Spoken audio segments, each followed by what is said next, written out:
So when it comes to this whole semester of statistics, we've been learning a lot of new things we might have not heard before.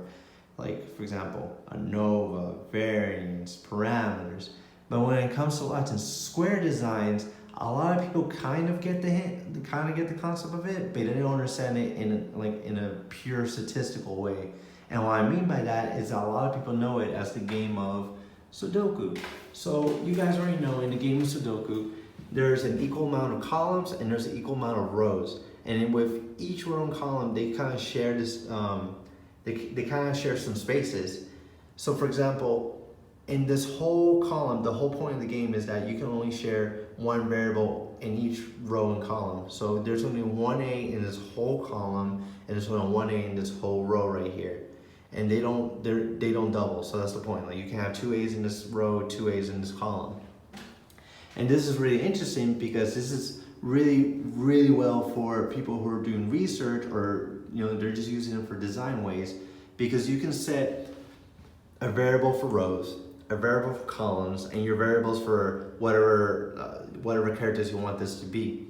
So that's one of the biggest pros, according to the Field Guide of Experimental Design of Washington State University, is that it allows an excellent control of variations.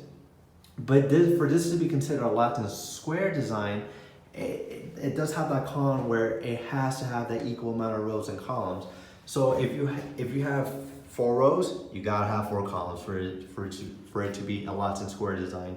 And it does really well in the field of engineering. For example, if you're trying to do, let's say for example, you're trying to test the strength of plane wings.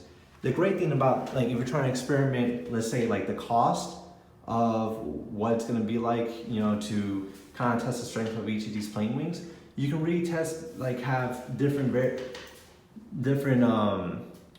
don't want to say variables, but let's say you can have different factors of it. Like you can have 3 different whole materials. You can say iron, steel. You can even have a plastic in there, and then you can have the 3 different manufacturing processes. And each one could be different types of wings. So with each different row, it gives you a very unique experiment, because, for example, with this one, this is a whole unique wing of wing C with this unique material and this unique way of making it. So it really allows a great way to experiment and to test different things, which is great for engineers in general. So that's just pretty much the basics of Latin square designs. I hope you enjoyed.